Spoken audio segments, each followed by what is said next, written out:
نحمدہ و نصلی علی رسولہ الکریم اما بعد۔ عبقری نالج چینل کے معزز سامعین و ناظرین، السلام علیکم ورحمۃ اللہ وبرکاتہ۔ امید کرتا ہوں کہ آپ جہاں پر بھی ہوں گے اللہ کے فضل و کرم سے خیریت سے ہوں گے، اور دعا گو ہوں کہ اللہ تبارک و تعالی آپ کو صحت و سلامتی کے ساتھ پیار و محبت والی اور خوشی والی زندگی عطا فرمائے، آمین۔ پیارے سامعین و ناظرین، نظر، حسد، بغض، کینہ، شریر لوگوں کے شر سے، جادو ٹونا اور ہر آفات اور بلیات سے حفاظت کے لیے میں آپ کو کچھ چیزیں بتاتا ہوں۔ اکثر لوگ پوچھتے رہتے ہیں، لکھتے رہتے ہیں، ویڈیو سے کمنٹ سیکشن میں لکھتے رہتے ہیں۔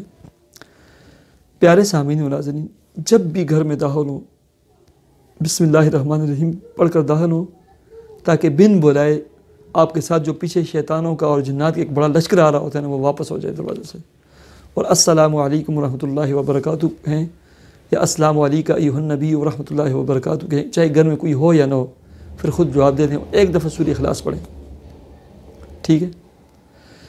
گھر کی جو مین انٹرس ہے نا، اس کے سامنے والی جو دیوار ہے نا، اس دیوار پر بڑا فریم لگائیں اور ایک ہی سطر میں لکھیں ما شاء اللہ لا قوت الا باللہ۔ ایک سطر میں لکھنے بڑا بڑا کر کے ما شاء اللہ لا قوت الا باللہ، ٹھیک ہے۔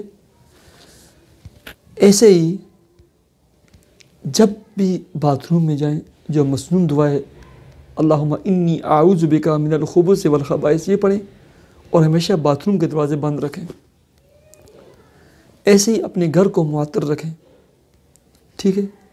رات کو سوتے وقت ضرورت سے جو زائد لائٹ ہے ان کو آف رکھیں، اور گھر کا جو کچن ہے نا، اس کو بالکل صاف ستھرا کریں، برتنوں کو دھو لیں، ہر چیز کو بالکل صاف ستھرا کریں، ٹھیک ہے۔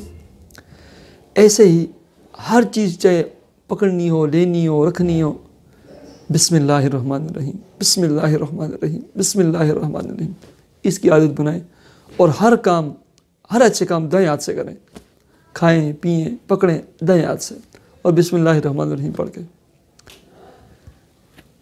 ٹھیک ہے۔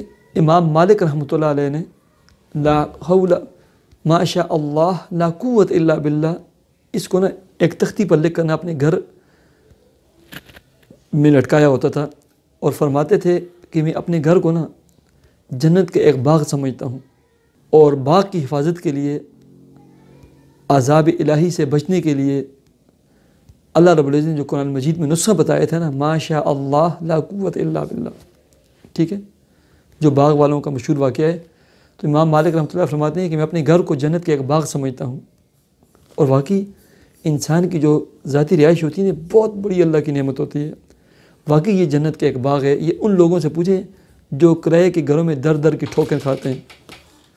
تو یہ جب آپ کام کریں گے نا، اللہ رب العزت آپ کو ہر قسم کی مشکلات اور پریشانیوں سے، حاسدین کے حسد سے، شریر لوگوں کے شر سے محفوظ رکھیں گے۔ مجھے اجازت دیجیے، اللہ حافظ۔